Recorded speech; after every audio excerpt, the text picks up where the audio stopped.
Et on voit que ça ne touchait pas du tout, il connaissait même pas et tout. On lui a dit quoi, mais tu connais pas Baba Saleh, c'est pas possible, tu habites en Israël, tu connais pas Baba Saleh? Et il nous dit non, je connais pas et tout. Et nous, on était comme des fous et tout ça, en train de lui raconter des miracles, des trucs et tout ça, et on lui parle pendant 20 minutes et tout. Puis, on n'a même pas compris, mais nous, on était tellement dans notre. Dans notre. Ouais. Que finalement il se retourne vers nous et là on voit sa face et il nous dit moi j'habite à Gaza, et donc on a compris que c'était un arabe qui ne connaissait pas Baba Saleh, mais tout ça pour vous dire que quoi, que un juif qui ne connaît pas Baba Saleh, ça n'existe pas. Et je partage avec vous cette histoire, pourquoi? Pour que enfin que Baba Saleh il ait la bonne place dans votre cœur, pour que Bezrat Hashem, par son mérite, samedi soir vous allez prier comme il se doit par le mérite de Baba Saleh. Lorsque j'étais assez jeune, alors j'étais en Israël et j'ai eu le mérite d'être un Shabbat chez un ami qui m'avait invité Shabbat, un ami qui était marié, et donc je passe le Shabbat chez cet ami qui me dit, juste avant Shabbat, devine quoi, le petit-fils de Baba Saleh, Rav Shimon Bousso, il habite juste en haut de chez moi. Je dis, ah bon? Je dis, mais c'est la Iloula de Baba Saleh ce Shabbat. Il me dit, ouais.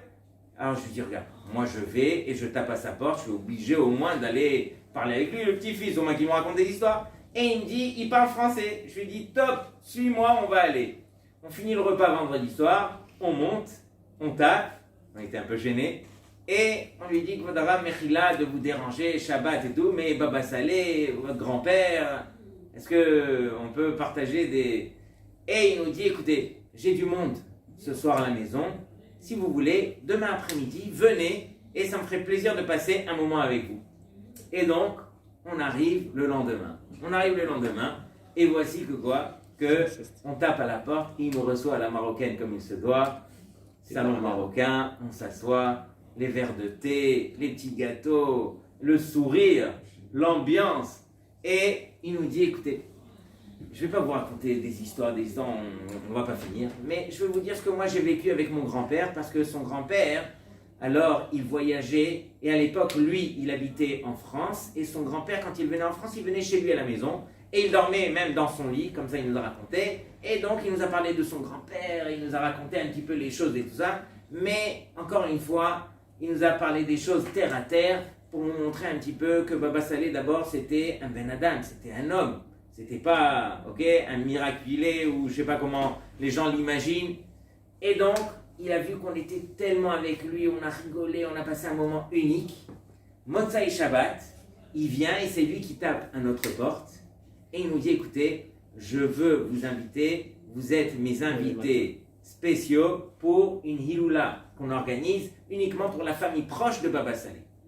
Et voici que quoi? Il nous dit, mais dans tout Israël, il y a plein de hiloulotes. Mais il y en a une qui est réservée pour la famille de Baba Saleh, et chaque année, elle change de place, on le fait en cachette, personne n'est au courant, pour pouvoir assister là-bas. Voici, il nous avait donné des cartons rouges, je me rappelle encore. Avec ces cartons, vous pourrez rentrer. Et donc, c'était à Binyan Yaouma, le grand Binyan là-bas à Jérusalem et tout ça, de folie. On était 3, on prend les cartons rouges, Binyan Yaouma, on arrive là-bas, et dès qu'on rentre, alors on monte les cartons, on nous dirige vers une table, on s'assoit, et voici que ce Rav Shimon, il vient nous accueillir. Ah, vous êtes mes invités, on est content de vous recevoir et tout. Et nous, on est content et tout. Et voici qu'à chaque 2 minutes, la musique et tout ça, et tout le monde se lève. Et nous, on se tourne, et il y a le Rishon LeZion qui arrive. Après, il y a le Rav Messas qui arrive. Et après. Une série d'au moins 20 grands rabbanim qui étaient tous invités eux aussi à cette île-là. Et nous, on est là-bas, et à chaque seconde, on se lève, on court, on embrasse la main, on revient s'asseoir. Quel kiff! Oh, on est là, on est bercé par des brachot, par des rabbanim et tout. Et donc, imaginez une table de 20 rabbanim, et au milieu de ces 20 rabbanim, il y avait le Rishon LeZion de l'époque, qui s'appelait Rav Mordechai Eliyahu. Et sur les 20 rabbanim, tout le monde attendait que Rav Mordechai Eliyahu prenne la parole. Tout le monde aurait pu prendre la parole, la vérité. Mais c'était uniquement lui qu'on voulait entendre. Et pourquoi? Parce que lui, son père à lui, c'était un des grands de la génération en Kabbalah. Et Baba Saleh, il aimait beaucoup Rav Mordechai Eliyahu. Et Rav Mordechai Eliyahu, il avait le mérite d'étudier avec Baba Saleh des nuits complètes la Kabbalah. Tout le monde le savait. Et donc, Rav Mordechai Eliyahu, la musique, encore une fois, il se lève, il prend le micro et il dit devant tout le monde, excusez-moi, quelle histoire je peux vous raconter? Quelle histoire je peux vous raconter? Mais je ne vais pas commencer à vous raconter n'importe quelle histoire, j'aimerais vous raconter quelque chose qui montre la grandeur de Baba Saleh et qui va nous enseigner un petit peu quel est l'intérêt pour nous de comprendre c'est quoi un tzaddik, qu'est-ce que le tzaddik il fait sur terre. Donc d'abord juste pour montrer la grandeur du Rav. Il a dit les gens d'abord ne comprennent pas. Ils s'imaginent que Baba Saleh c'est un vieillard avec sa canne et donc il ouvre la bouche, il fait des brachot, elle se réalise et voilà, quelque part il a un mérite, il est tellement âgé que Hachem il lui a accordé de faire des miracles. Il a dit, les gens ne comprennent pas c'est qui Baba Saleh, c'est ça le malheur. Il a dit, Baba Saleh, je vais vous dire c'est qui. Lorsque vous ouvrez le Shulchan Aruch, et pas de le Shulchan Aruch dans les grandes lettres, là où tout le monde lit, lorsque vous ouvrez en arrière du Shulchan Aruch, là où c'est marqué en toutes petites lettres comme ça, Baba Saleh connaissait toutes ces petites lettres par cœur. Et c'est pas du Shulchan Aruch, c'est sur le Tour, c'est sur le Chasse, c'est sur la Kabbalah, c'est sur le Midrash, c'est sur tout. Il maîtrisait tellement la Torah que arrive un stade où Akadosh Baruch Hu, il dit au tzaddik, Shehakol nihya bidvaro, que tout ce qui sortira de ta bouche se réalisera. Et donc c'est ça Baba Saleh. Baba Saleh c'est quoi? C'est des miracles bien sûr. Il est arrivé à ce niveau où il était tellement kadosh, tellement séparé des plaisirs de ce monde-ci, qu'il savait prier pour son prochain. C'est ça ce que j'ai partagé avec vous tout à l'heure. C'est montrer un petit peu la grandeur de celui qui s'efface et qui pense à son prochain. Quelqu'un qui pense à son prochain, Akadosh Baruch Hu, il lui exauce. Pourquoi? Parce qu'il est complètement détaché de son intérêt. Il ne veut que l'intérêt de l'autre. Et c'était ça Baba Saleh. Et donc il nous dit, son Koach HaTorah, la grandeur qu'il avait dans le Limud HaTorah, c'est ça ce qui lui permettait d'arriver à donner des brachot et qu'Akadosh Baruch Hu, il exauçait ses brachot. C'est pas quelqu'un qui était âgé pour être âgé et ce qui sortait de sa bouche se réalisait, ça n'a rien à voir. C'est uniquement le Koach HaTorah qui permet à un tzaddik de faire des brachot et de réaliser des miracles. Et il dit, si je réfléchis, alors il y a une histoire qui m'a touché à moi et que j'aimerais partager avec vous. Et il dit, en tant que Rishon LeZion, alors tous les jours, arrivaient sur mon bureau des piles de livres sur lesquels je devais donner une askama, une approbation. Et voici que quoi? Voici qu'un jour, je reçois un des élèves de Baba Saleh, qui lui-même était Mekoubal, il étudiait la Kabbalah, et qui avait écrit un commentaire sur le Orach Chaim HaKadosh. Et donc, il a déposé sur mon bureau, et il m'a dit que votre arabe, c'est assez pressé, il me faut s'il vous plaît votre approbation, comme ça je peux l'envoyer pour l'imprimer. Et voici que moi, je ne donne jamais les approbations de la sorte, de façon gratuite. Voici que j'ai pris le livre et j'ai commencé à lire. Mais dans la page où je suis tombé par hasard, j'ai ouvert le livre comme ça par hasard, j'ai vu que quoi? Que l'explication qu'il avait donnée ce Rav sur le Orach Chaim HaKadosh, elle était complètement ambiguë et à mon avis, elle était même fausse. Et donc je me suis dit, bon, j'ai pas le temps maintenant d'approfondir et de regarder pourquoi et comment et tout. Bon, je le mets de côté. Il le met de côté. Et voici que quelques jours après, l'élève, il insiste auprès de Rav Mordechai Eliyahu, s'il vous plaît, Kvod Harav, j'attends l'approbation et tout. Et voici que, encore une fois, je reprends le livre et je l'ouvre par hasard. Et là, je tombe à quelques pages de la première fois où j'étais tombé. Et il dit, lorsque je commence à lire, je vois que c'est pas juste que le pérouche n'était pas bon, c'est qu'il se contredisait avec ce qu'il avait dit quelques pages auparavant.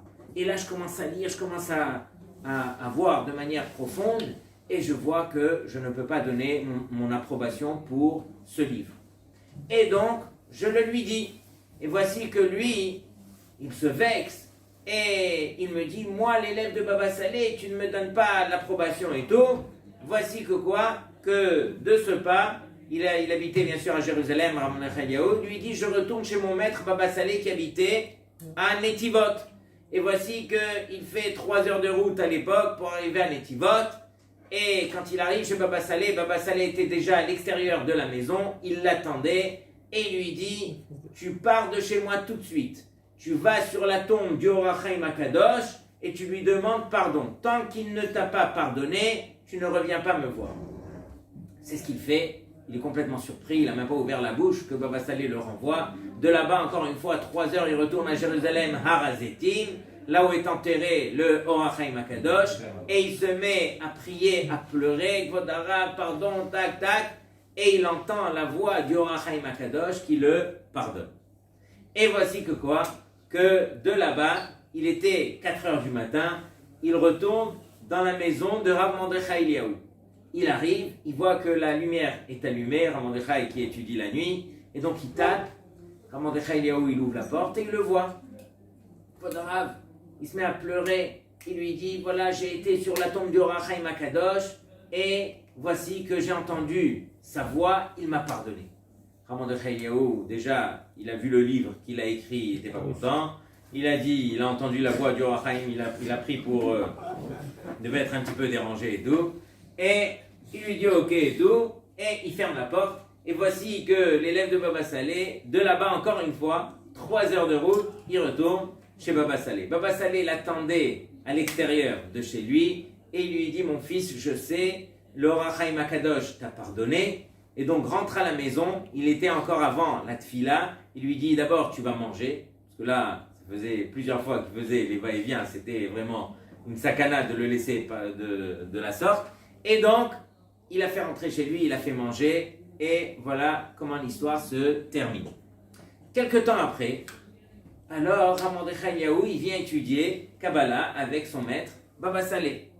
Et voici que Baba Salé, à la fin du limoud, il lui dit, Rav Mordechai, pourquoi tu n'as pas cru mon élève lorsqu'il t'a dit qu'il a entendu la voix du Or HaChaim Akadosh?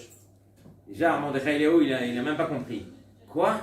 Mais quoi? Est-ce qu'il a entendu vraiment la voix du Or HaChaim Akadosh?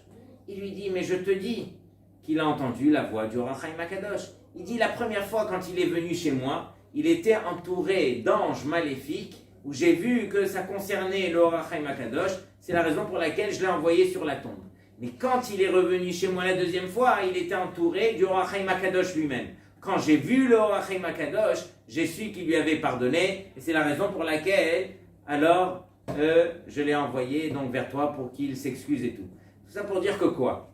Que cet élève-là, bien sûr que quoi? Bien sûr qu'on n'a pas le mérite que le Or HaChaim Akadosh va se dévoiler à nous, il va nous parler, il va nous trucs. Mais encore une fois, Baba Salé, il a prié justement pour qu'on lui pardonne, pour qu'il prenne la leçon, pour qu'il comprenne. Mais Rav Mordechai Eliaou, il a raconté cette histoire pour dire que c'est pas juste qu'il étudiait. Il faisait descendre les tzadikim sur terre et il étudiait avec eux. On sait que Baba Salé, à la fin de sa vie, il avait que le Or HaChaim Akadosh avec lui.